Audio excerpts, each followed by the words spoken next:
this works. Please help me welcome to the stage, Don Petrie.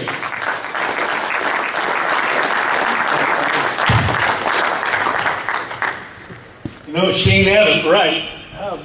Some of us got a few do-overs. I've had a couple. Still not sure I've got it right. I spent the first half of my life rodeoing and primarily riding bulls. And, you know, I've thought about what he was saying. And there were times when you ride a real rank bull that you felt God's pleasure. There were other times that you got thrown off and it felt like you were feeling God's wrath. At any rate, I went to law school a little later in life. My story is I spent the first half of my life ruining my body and then became a lawyer, and I spent the second half of my life ruining my mind. I just about got it done. I ain't leaving much on the table. Let's talk about the Second Amendment. And before we do, I read the promo on Freedom Fires on the Facebook page, and I was humbled because what Shane wrote in there, anytime you get referred to in the same breath or in the same sentence with somebody like Thomas Jefferson, that's humbling. And I'm a little ashamed too, because frankly, I couldn't have carried Thomas Jefferson's water. Now, unlike our leader, Barack Obama, I think he would believe he's right up there on that level. As a matter of fact, with Thomas Jefferson, with George Washington. And we know that because he's compared himself to Abraham Lincoln. I would say this about that. Oh no. Oh crap. Close. Barack Obama, you ain't no Thomas Jefferson. And you ain't no Abraham Lincoln. And that's just another example. That's just another example of Barack Obama letting his alligator mouth overload his hummingbird butt.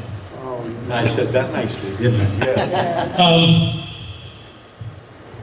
One thing that I do have in common with Thomas Jefferson is a passion for the Second Amendment. He had a passion for it. Whoops. We got to take that piece of paper off the top of the deal here. There you go. Thomas Jefferson, this is interesting. This is a quote and you know, I got to apologize right off the bat. I ought to have one of those fancy doodads that go around your neck and put the little deal up here, because I'm not good with these things. You'll see I use this like that. So just bear with me, and we'll try to get this out. I'll try to help out Buckley, who's trying to record this, and he will give me a lecture after if I don't keep this thing near my mouth. Here's what Thomas Jefferson said about guns. As to the species of exercise, physical workout, he says, I advise the gun. Well, this gives a moderate exercise to the body. It gives boldness, enterprise, and independence to the mind. Let your gun, therefore, be the constant companion of your walks. I like the way that guy thinks, or thought. He also said this, no free man shall be debarred the use of arms. And he said, the strongest reason for the people to retain the right to keep and bear arms is, as a last resort, to protect himself against tyranny and government. Now, let me ask you this. And let me say something about the Constitution before I get much further. This is just Petrie. I believe that the Constitution, like I think the bulk of the Founding Fathers, like I think most of the Founding Fathers, I believe that the Constitution is a divine document. I think it was divinely inspired. I think our Creator inspired that document through men that He raised up for that very purpose. That's my belief. And I think the writings of the founders also support that belief. They thought the same thing. Now, let me ask you then, given that, where does our Second Amendment come from? I mean, we are in the United States of America, and we're here talking about the United States Constitution, and specifically we're talking about the Second Amendment to that Constitution, which says, a well-regulated militia being necessary to the security of a free state, the right to keep and bear arms shall not be infringed. So, do we get that right from the Second Amendment? Is that where it flows from? No? Yes? No. Good. Unanimously. No. Where does it come from? God-given rights. Natural law. Let me go back to 1876. Chief Justice Morrison Wade of the United States Supreme Court, in a case called the United States v. Cruikshank, he said this: this, meaning the right to keep and bear arms, is not a right granted by the Constitution. Neither is it in any manner dependent upon the instrument for its exercise.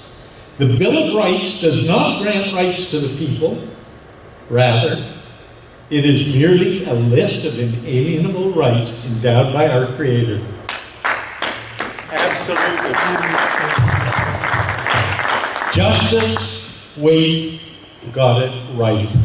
And I know of at least 4 justices on the Supreme Court of the United States in 2014 that would be well served to go back to this 1876 opinion and give it a read, and maybe bring their thinking around to what they're really about, sitting there in their black robes.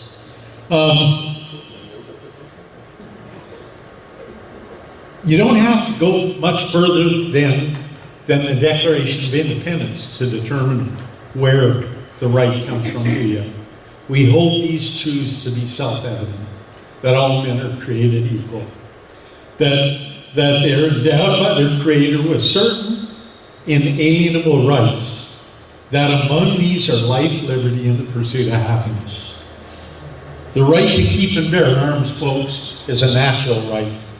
It's a God-given right that we're entitled to so long as we are lawful and righteous in our actions, because we're human beings, because we're God's children. It's a natural right. And think about it. Go back to what? Caveman days.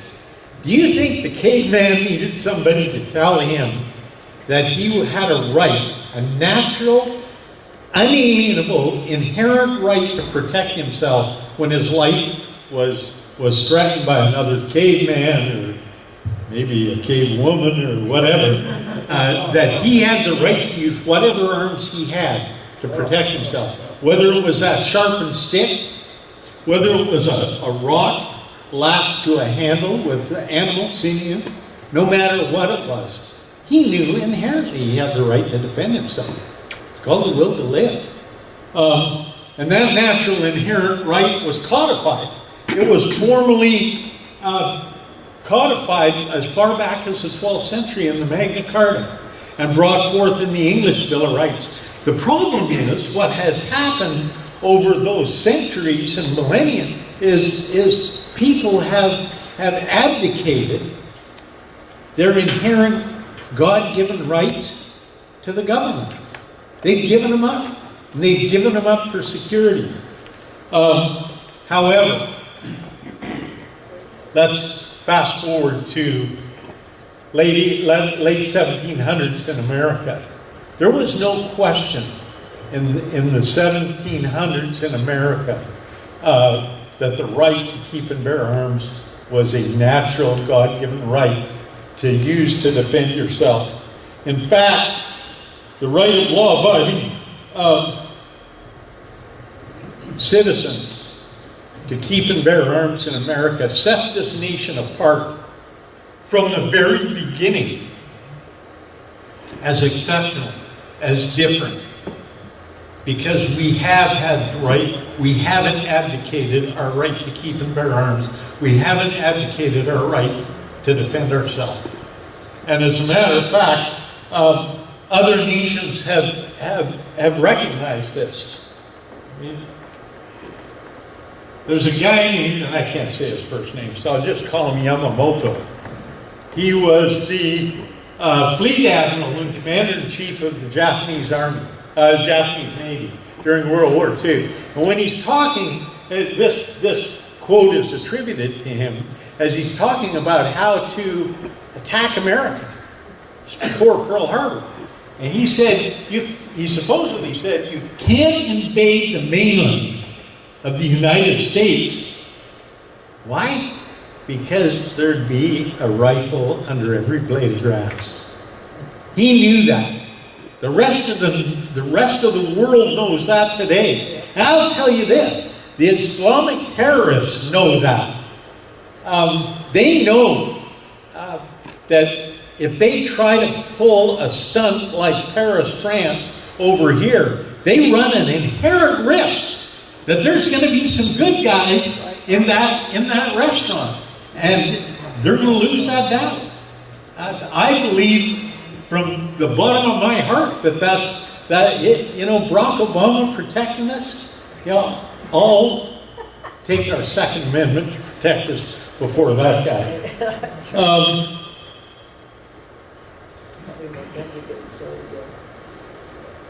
Now, as I said, in the founding era, it was well recognized that we had an inherent right to, how am I doing, Buckley? Pretty bad, huh? It works.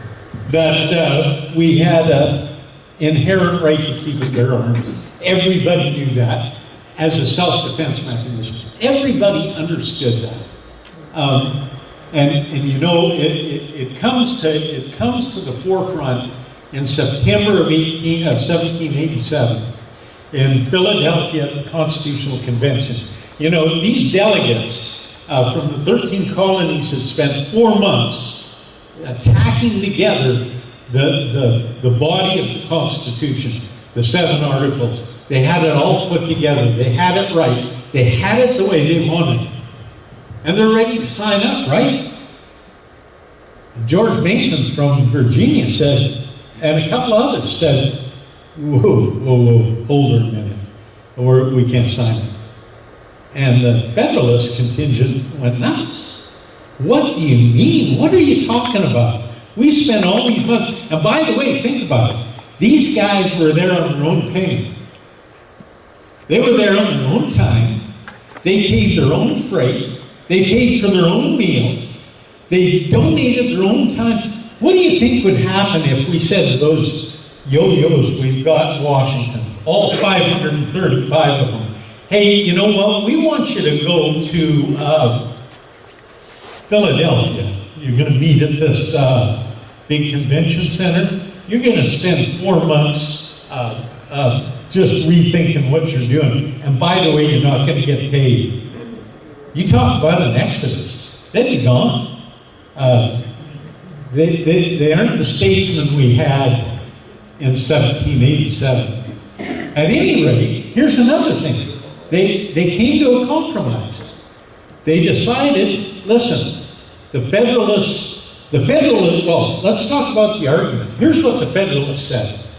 The Federalists said, what do you need? Why are you not wanting to sign this? The Anti-Federalists said, because we want this Bill of Rights and we're not signing it unless we get one. The Federalist argument was this.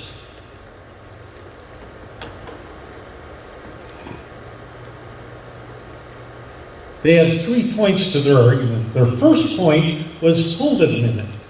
We all know that these are inherent, unalienable rights. Everybody knows that. You don't need any further protection by listing them in a document. Yeah, that worked out real well, didn't it? Second, they said, and besides that, this Constitution that we've cobbled together is the greatest freedom document in the world. We have given a very limited power to this federal government. And the government we have a bunch of checks and balances in there. This government can no more ever attack these rights because they just don't have the power to do that. And the third argument was this, and this one had some play, I think. If you start listing rights in this document, won't there be an argument down the road that, well, you didn't list this right, so therefore you waived it? It's kind of a legal argument. I've used it. Same thing. Well, they took care of that in the 9th Amendment, which basically says any rights not listed in the Constitution still reserved for the people. So there's no mistake about that. What was the anti-federalist response to all these highfalutin arguments the Federalists made? It was very simple. We don't trust government. Exactly. You said it. Quit taking my flame here. He said exactly that. We don't trust big government. That's why we fought the Revolutionary War, and we're not going to let you come right back in. So what they do? They come to this compromise, and they said, they came to the compromise that they'd ratify, or they'd go home and try to ratify within their states with the understanding that they'd have this gentleman's agreement. There's nothing on paper, I don't think. Gentleman's agreement. After the Constitution's ratified, we'll all get together and we'll work on a Bill of Rights. And they did it. It took them 4 years, but they did it. Can you imagine today that group of yahoos we've got saying, well, don't worry, trust me. I'll be all there for you. Don't worry. You can't trust those slimy little, well, whatever. You can't trust them until tomorrow to go by their word. These guys we had in 1787 were statesmen. They were gentlemen. Now, George Mason, the guy that kind of started the brouhaha in September of 1787, he was at the Virginia's Convention to ratify the Constitution. He was talking about these rights that he wanted to see codified in the Bill of Rights. And he said, to disarm the people is the best and most effective way to enslave them. That's what Lenin said too. And Hitler.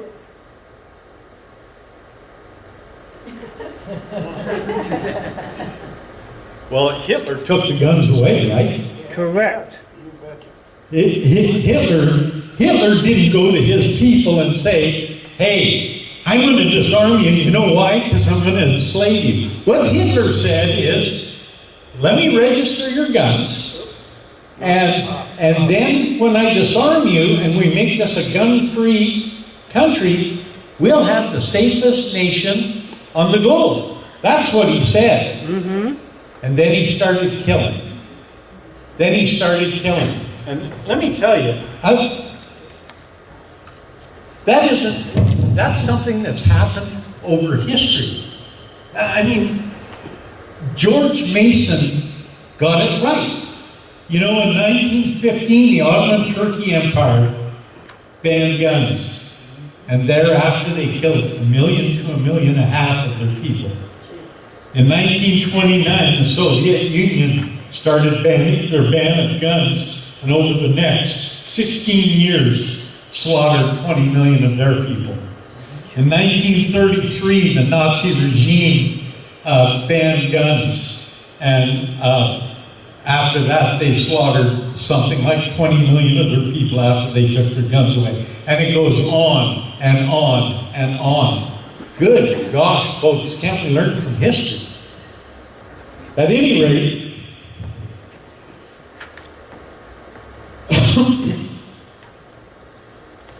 so So George Mason, he got it right. He understood the reason why we needed the Second Amendment. And that's why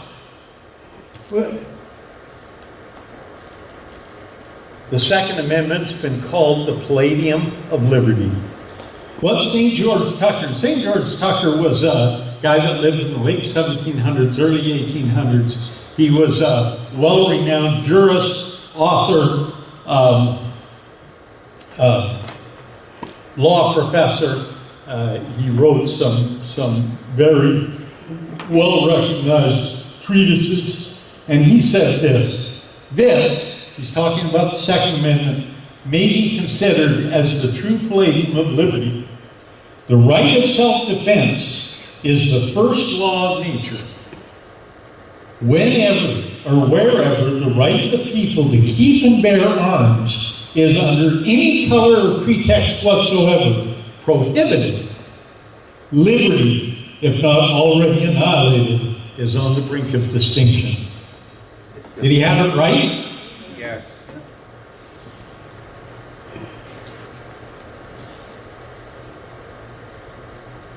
Simone Howard from 1773 said a person who would stand fast in their liberty should furnish themselves with weapons proper for the defense and learn to use them.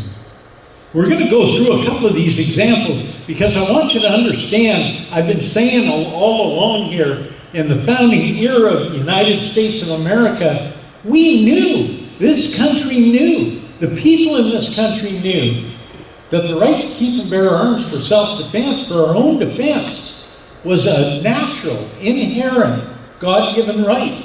That's why I'm going through these. This one's pretty good. This guy was a minister in 1779, and he said, this America, 1779, every inhabitant has in his house, as part of his furniture, a book on law and government to enable him to understand his civil rights, a musket to enable him to defend these rights, and a Bible to enable him to understand and practice his religion. What would America be like if we had that as the focus of our society today? Better. I think we'd be a lot better. We'd be a lot better off. We've lost, there's not many houses have educational books on our form of government as part of their furniture. Are there? And the third one, that's going by the wayside as well in a lot of America. Mike. So, then we have Roger Sherman, delegate of the Constitution from Connecticut, and he said the privilege of every citizen and one of his most essential rights to bear arms and to resist every attack upon his liberty or property by whomsoever may. So, that brings us to 1779. The Second Amendment's ratified. And that amendment, the final form of the Second Amendment says exactly that. A well-regulated militia being necessary to the security of a free state. The right of the people to keep and bear arms shall not be infringed. That's what they ended up with. And, you know, for the next, gosh, I want to keep putting this thing down. For the next 150 years or so, there wasn't much said about the Second Amendment in America. Why? Because everybody understood it.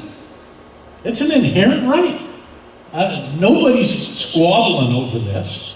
We get into the 1900s, you're seeing court cases going up the ladder all the way to the Supreme Courts on the right to speech, the right to freedom of religion, Fourth Amendment rights, Fifth Amendment rights, Sixth Amendment rights. They're litigating everything but the kitchen soup in the courts. You know, over almost 215 years after the ratification, there were 5 Supreme Court cases that mentioned the Second Amendment. And none of those took it on squarely. It was kind of an obscure issue. 5 cases over 215 years.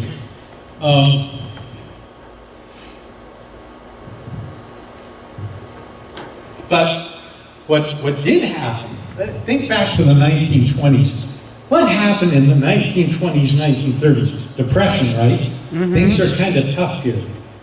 When did the progressive movement hit this country? 1913.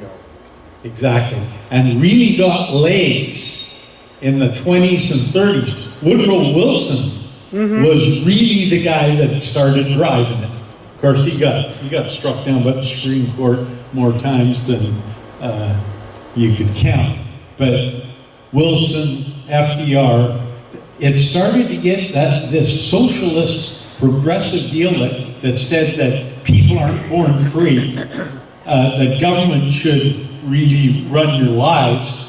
That started to take hold. And on the Second Amendment issue, there wasn't a lot of upfront stuff about it, but there was this building surge that people were saying, well, obviously, the Second Amendment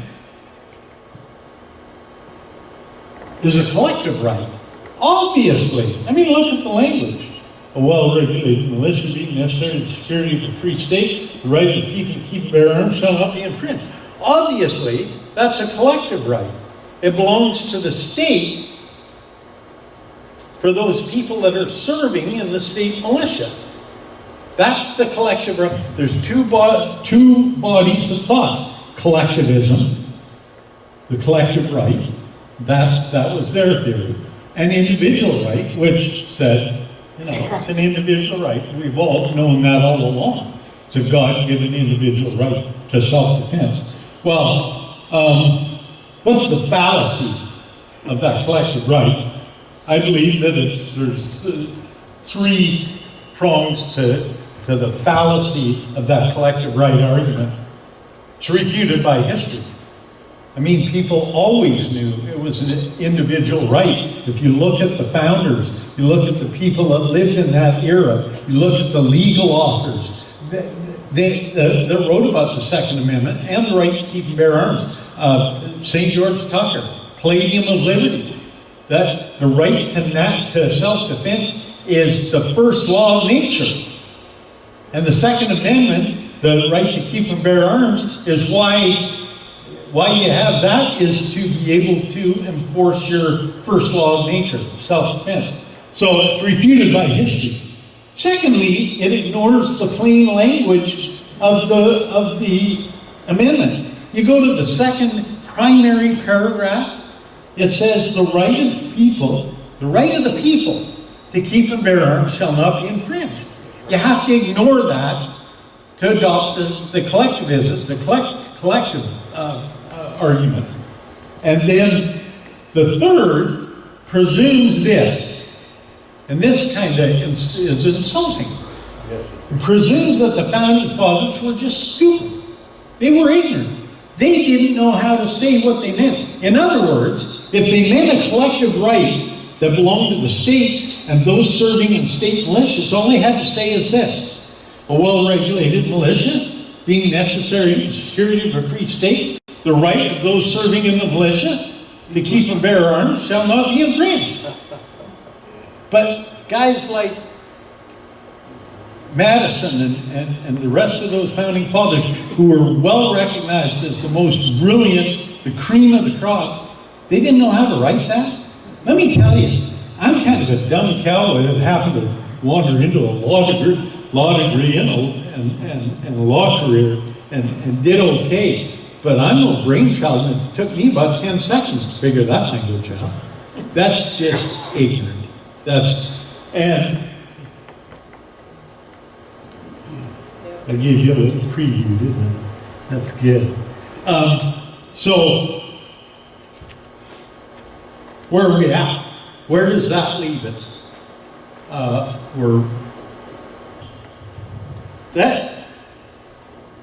It doesn't say people of the militia.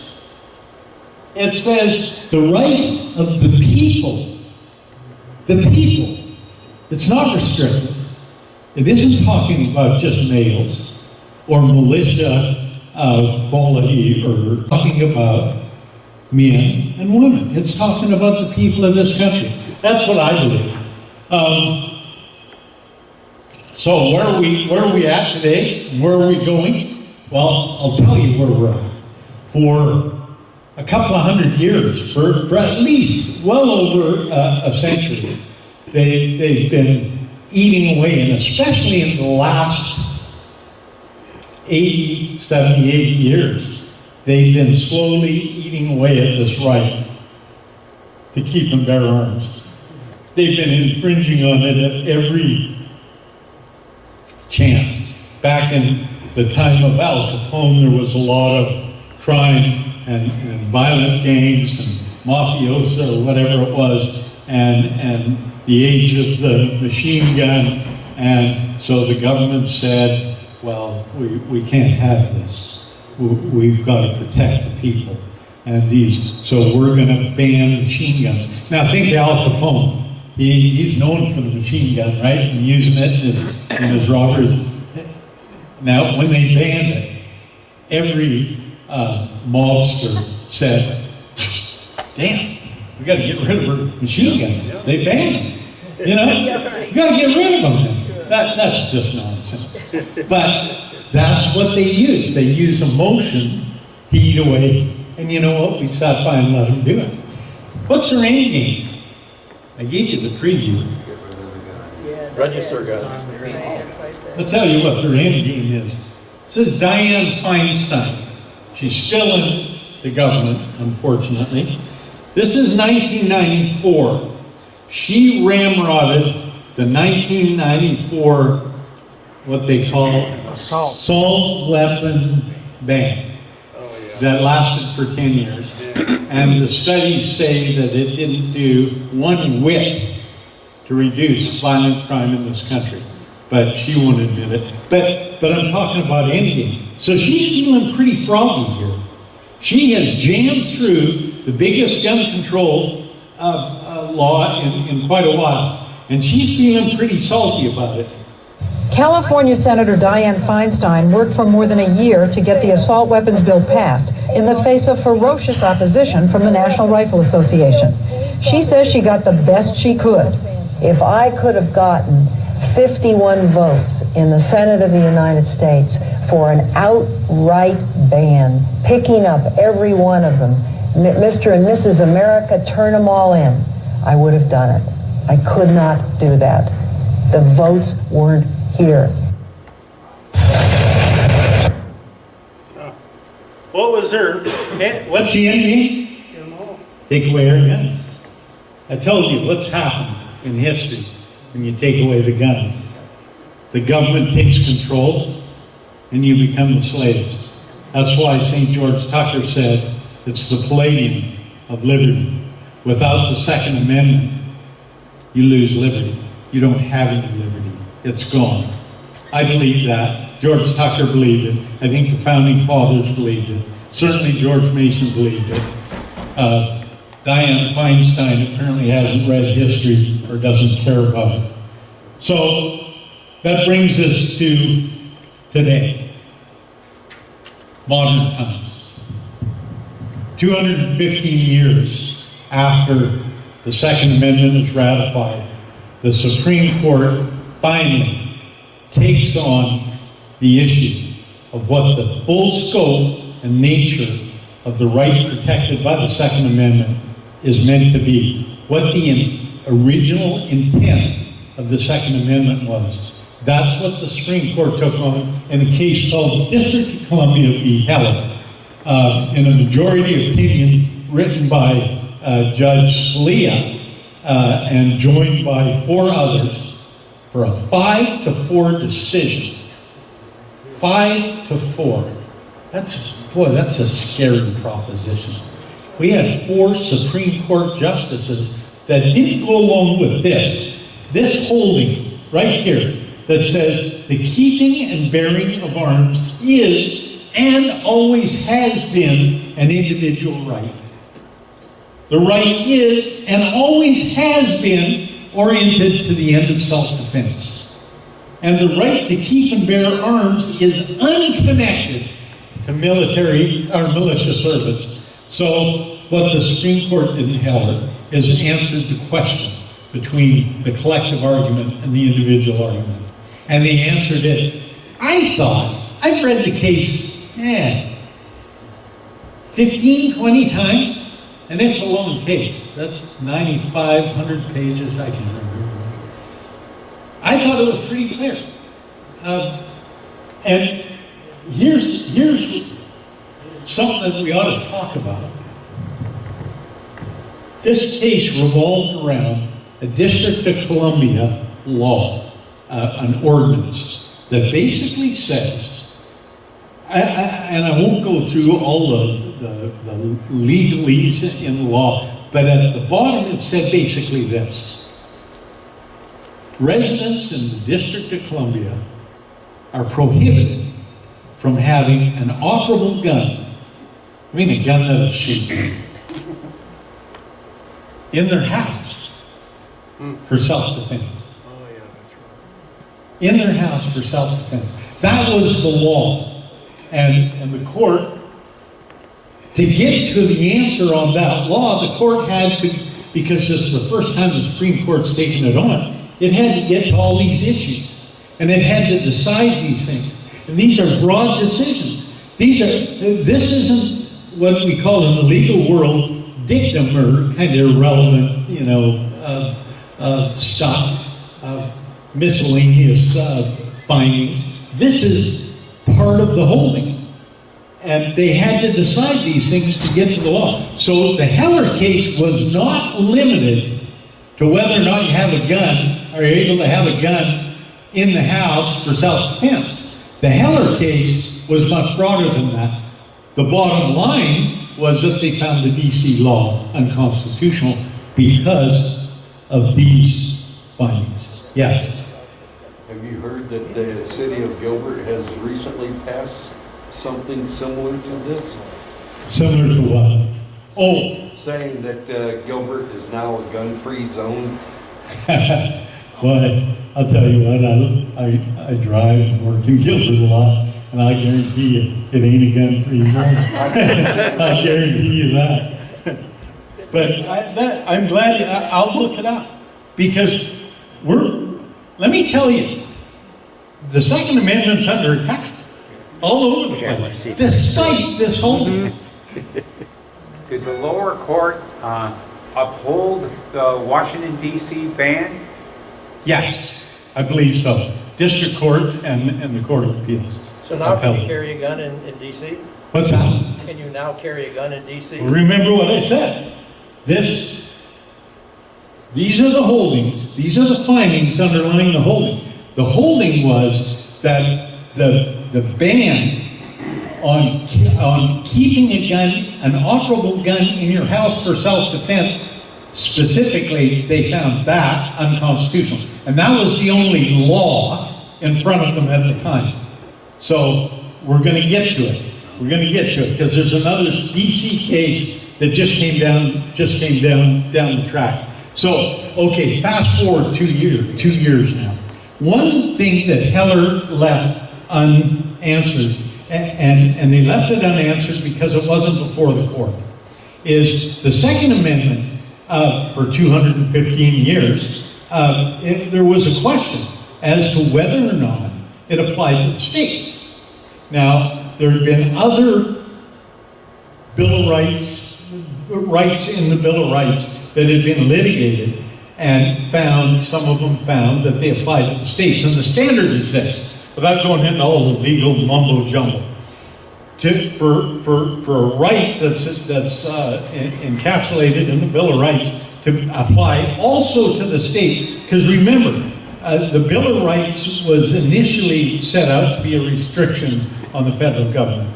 So to apply it to the states, you had to find that right was fundamental. And a fundamental right is this. It's a right that's inextricably intertwined in the history and nature of our country. Now that's Petrie, that isn't a quote from the cases, but that's kind of my paraphrase. Inextricably intertwined, just kind of embedded in our history. And if that's right, then the states are restricted by that right.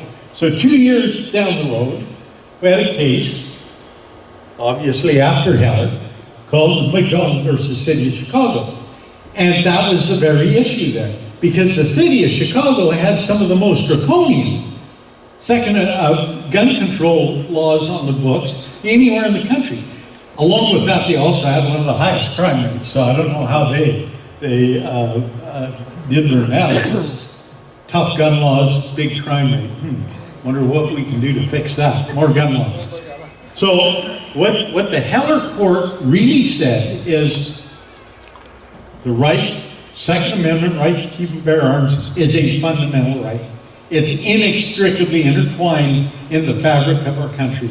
Therefore, it applies to the states. Well, that sent the city of Chicago, the state of Illinois, the state of Detroit, the state of New York, Massachusetts, that sent them all scurrying because they all had bad laws. And this case, and incidentally, the same 5-4 decision. We had 4 justices on the Supreme Court that didn't believe that the right to keep and bear arms was inextricably intertwined in the fabric of our country. How do you get there? Because they're idiots. At any rate, big things happened in 2008 and 2010 in the Second Amendment world. Where does that leave us? What are the current challenges? The Second Amendment is under attack on every front. I mean, make no mistake about it. Individual anti-rights, anti-freedom, anti-gun groups and people, like Shane said, some people that make a living doing it, going around the country bashing gun rights. That's one front. The second front is the federal government. Do you think for 1 minute, if Barack Obama thought he could get away with it, he wouldn't hammer us with, well, he's already tried to with some executive orders. And believe me, if we get Hillary Clinton in 2016, boys, lock up your guns because they'll be coming for them. Local government, we've already talked about some of the issues in the local government. The issue about this Gilbert ordinance, I'll look into that. But we're seeing that all over the place. New York State has a draconian gun law called the SAFE Act. Boy, what a name! It's an acronym, but it basically bans AR-15s and limits magazine capacity. We have individual municipalities all across this country enacting their own laws. We have other states, Connecticut. Massachusetts, Connecticut's one of them. Big, just like the SAFE Act. And that was right after Sandy Hook. They brought that into place. Clear, when you go back to the language of the Second Amendment, what don't they understand about the words, the right to keep and bear arms shall not be infringed? I looked up the definition of infringed. It means this: restrict, limit, curb, check. Are you telling me I don't care what law, pick it out and look at it and use that for your standard? Does this limit the right to keep and bear arms? I mean, the answer is an unresounding yes, a resounding yes, not unresounding, in every case. And we let it happen.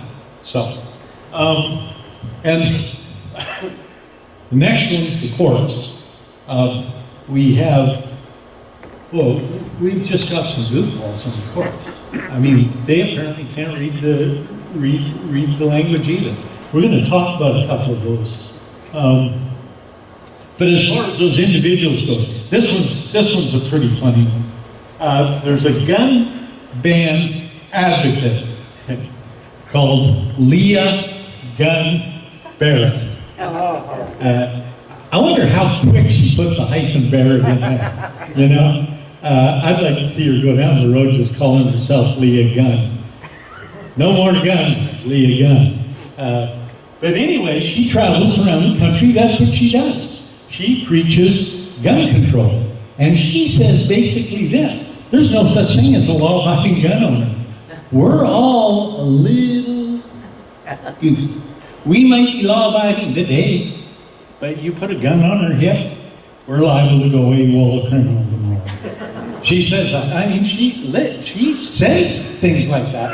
She says that government regulation is necessary to protect us against our own stupidity and our own irrationality. Those are her words. And my question to Ms. Gunn would be, how do we protect ourselves from your stupidity and irrationality? It's unbelievable. Well, there it is. Anti-rights, anti-gun crowds, endgame is a complete ban. That's the endgame. We heard it from Feinstein. That's the argument this lady makes. Let's look at some of the court cases that are going on right now. And let me tell you, I told you that in 215 years, there was a real dearth, a real scarcity of Second Amendment litigation in the federal courts. After Heller and McDonald, that has turned into a tsunami. There are cases, I mean, I try to keep up and it's just overwhelming. But I could go on, we could talk for a week about this. But I'm going to go through a couple of cases a couple of good ones and a bad one. I mean, there's a case pending in New York that the SAFE Act was challenged, and the district court said, oh, there's nothing wrong with that. I don't know what infringe means, but this sounds good to me. Apparently that's what the judge thought.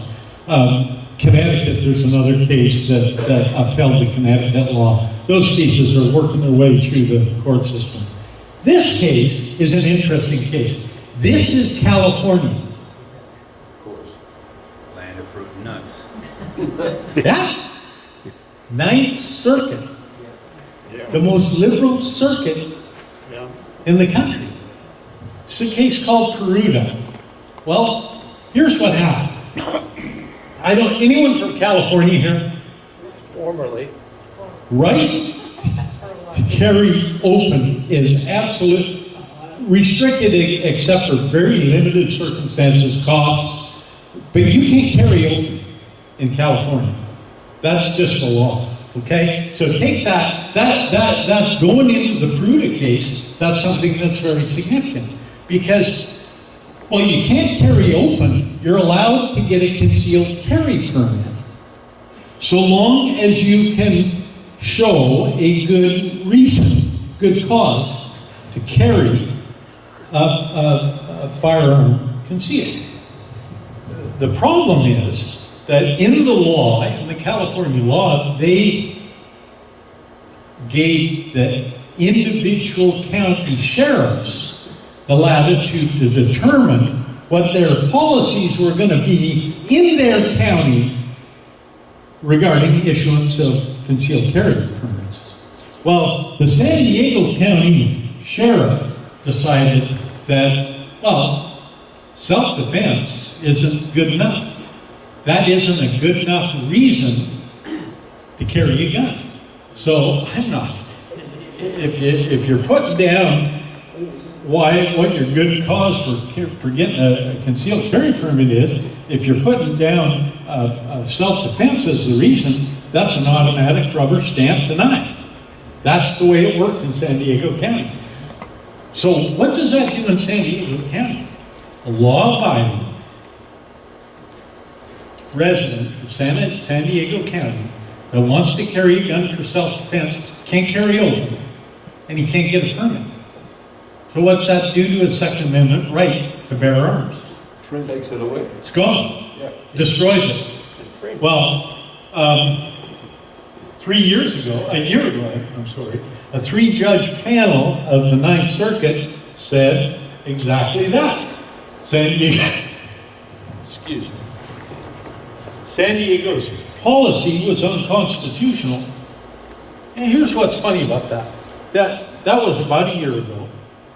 And when that happened, here's how it works. That was the Ninth Circuit, right? 3-judge panel. We got 2 out of the 11 or 12 judges on the Ninth Circuit that are all right, in my book.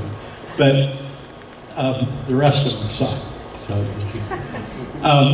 what happens from there is they have so much time to appeal. The defense does. Well, the defense was San Diego County, the San Diego County Sheriff. He was the only defendant. He was the only one that appeared to defend San Diego County. And when this ruling came down, he said, I ain't doing it. I'm done. I'm just going to abide by the ruling. Well, the Attorney General in California didn't like that. And so she tried to intervene. Now, I'm a lawyer. I could go through it, taking 2 hours to explain this theory, but there's no way she can intervene at that stage. It's over. The courts looked at her deal, said, no, it's over. You can't intervene. Should nobody to appeal to the Supreme Court, right? Or to a full, what's called an en banc hearing of the Ninth Circuit, which is that one of the parties says, I want the full Ninth Circuit to look at this. That's the potential appeals. There's nobody to do that. The sheriff won't do it, and the AG can't intervene. Should end, right? Yeah. Should end. Till politics raises its ugly face. California. Ninth Circuit. The Ninth Circuit, not the 3-judge panel. Of course, they don't want this thing. They think it's over.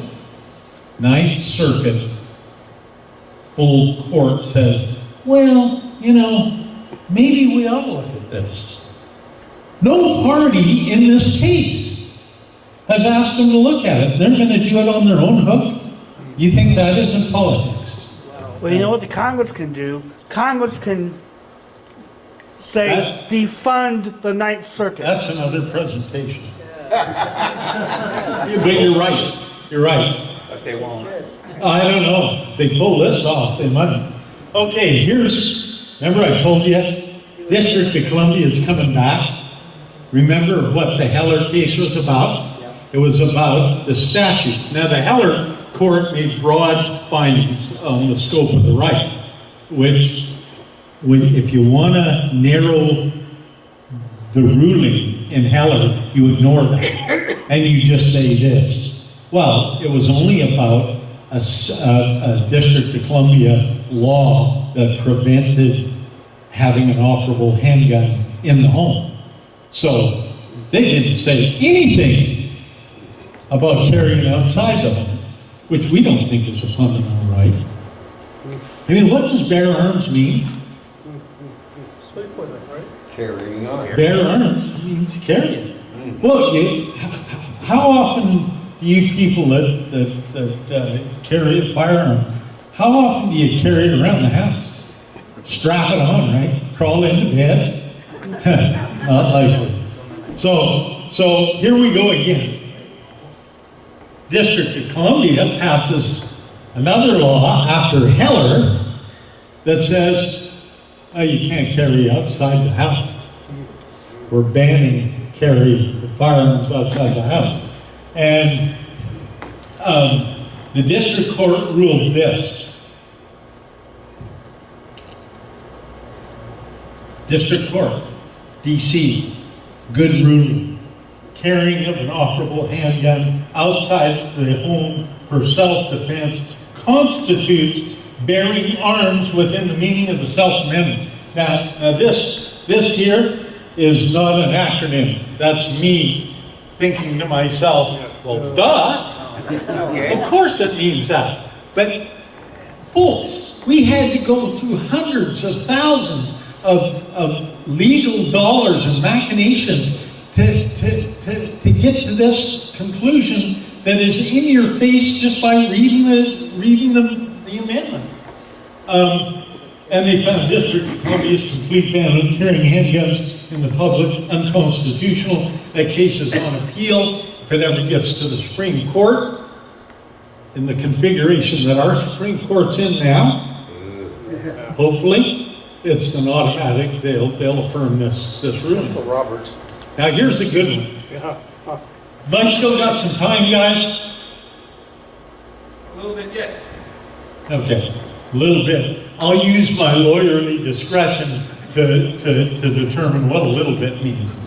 Yes, So if it's on appeal, yes. Pullman, the DC case. right, so if it's on appeal, that means that we go back to the fact that you can't carry until it's, Oh, yeah. Once it's on appeal, those people in DC have no right to carry outside the house.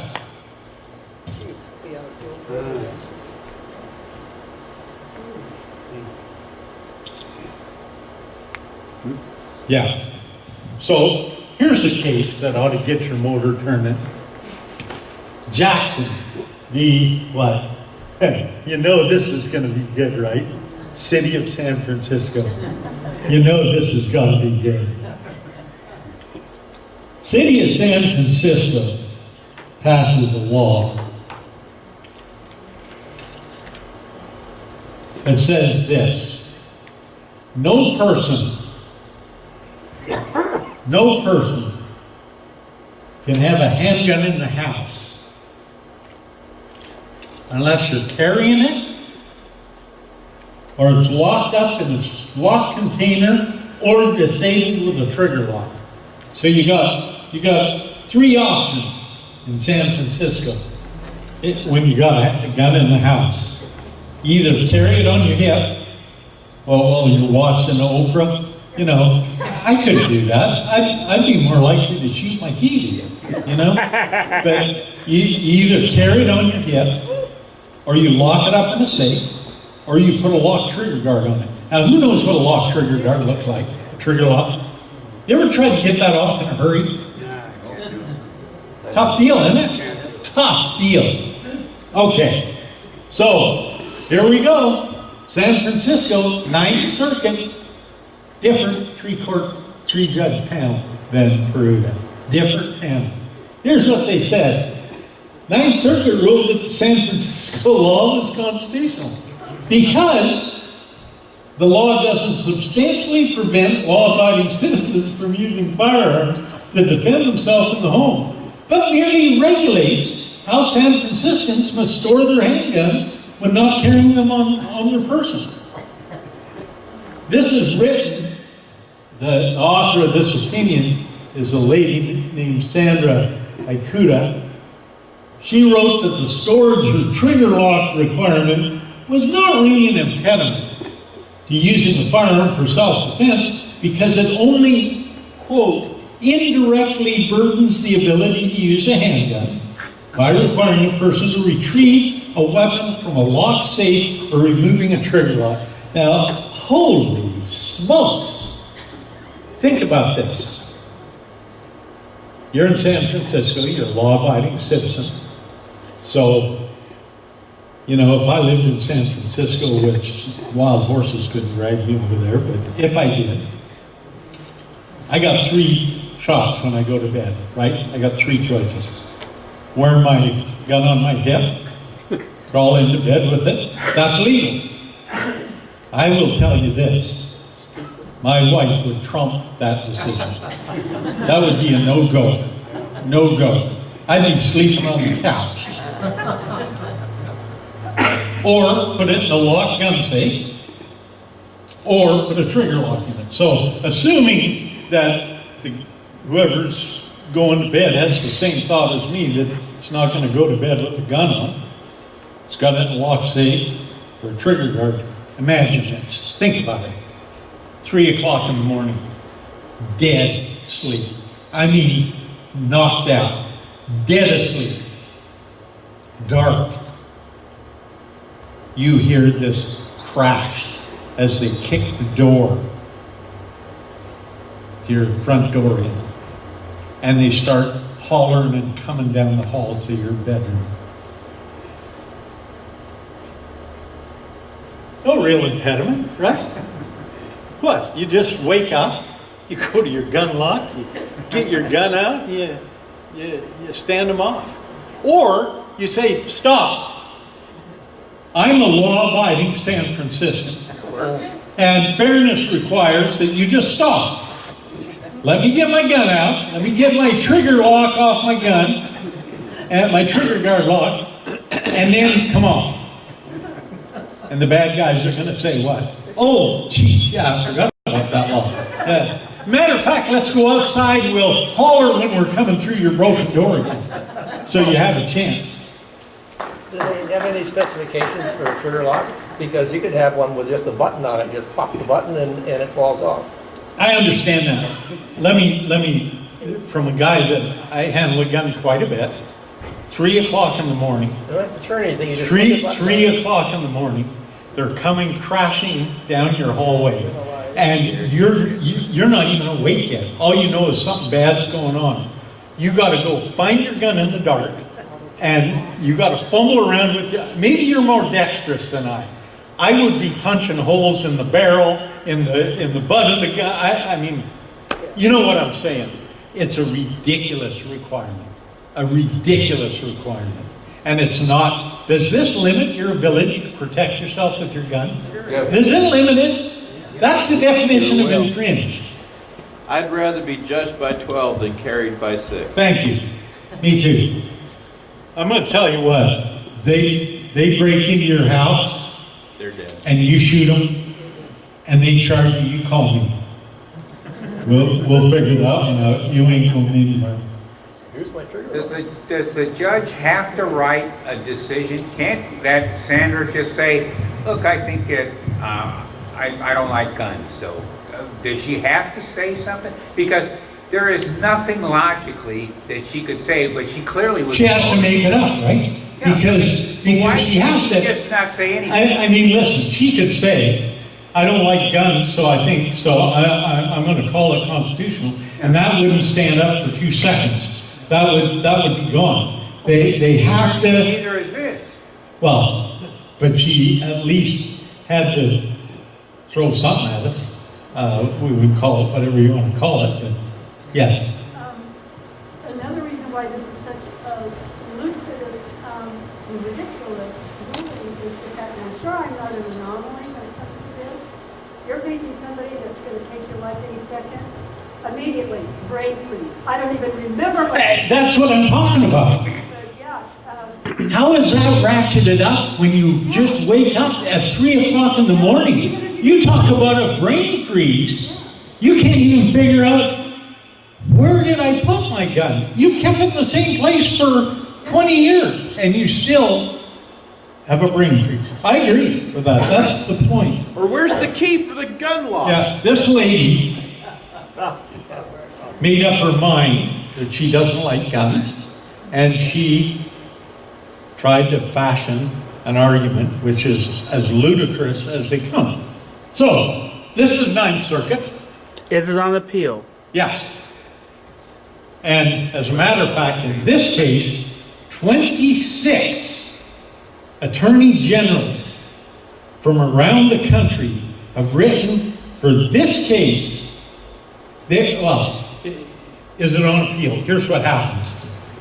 You have a court of appeals, Ninth Circuit, right? The step from a Ninth Circuit court to the Supreme Court of the country, Supreme Court of the U.S., is called, you file what's called a writ of certiorari. That's Latin, fancy Latin language. And basically, it's a document that says, please hear my case. The Supreme Court gets thousands of writs every year. And they go through them and they decide which ones they're going to hear and which ones they're not. So they don't have to hear anything. In this case, the plaintiff who sued over this San Francisco law filed a writ of certiorari. Filed that writ on December 12th, so a month and 2 days ago.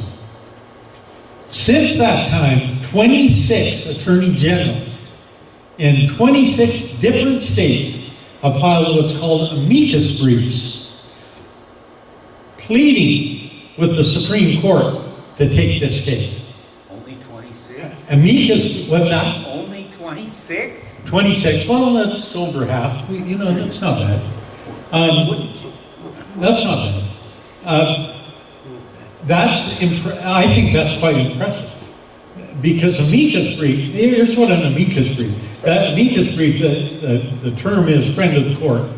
And people are allowed to file amicus briefs if the court determines that they can give the court some insight or instruction on the law or the policy that's on the block. So this case, I believe, the Supreme Court will take cert, meaning they will agree to hear it, and they'll overrule the snot out of it, I think. 95% of their decisions are overruled. Yeah, exactly. But this one should be an easy one, 5-4. 5-4. So that's the last case we're going to talk about. All I will tell you is that we are under assault. Definitely. We are absolutely in a battle, and that battle will continue. We've got some good cases. We've got some bad ones. As long as we maintain this court, we'll be able to prevail. Let me just make another. I've got a few more minutes, right? 3 or 4? Nah, I can't see that far, Buckley. So don't hold up your fingers. Looks like 10. No. Just a comment. This lady, Judge Ikuda, I think it was. Mm-hmm. She made this ruling that there was nothing wrong with trigger locks or a lock safe. Here's what Heller said about that. The requirement that Heller said this, a Supreme Court case 5 years ago said this.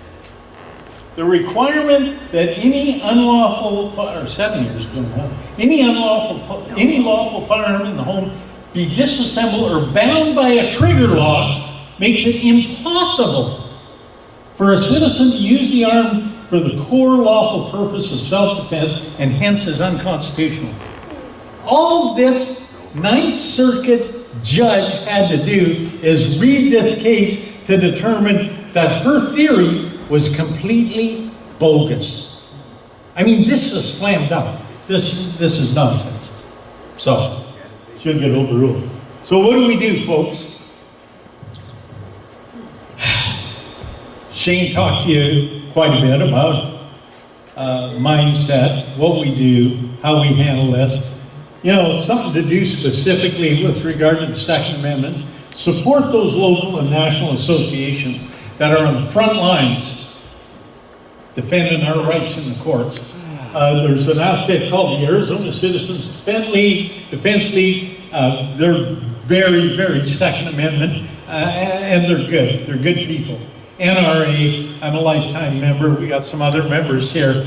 Great, and I'm not here pumping the NRA, but I will tell you this: they stay on top of the cases that are out there, and they take a hard look at the real important cases, and in many of them, they put a lot of money, and a lot of time, and a lot of effort into defending those cases, and they're quite successful in a lot of respects.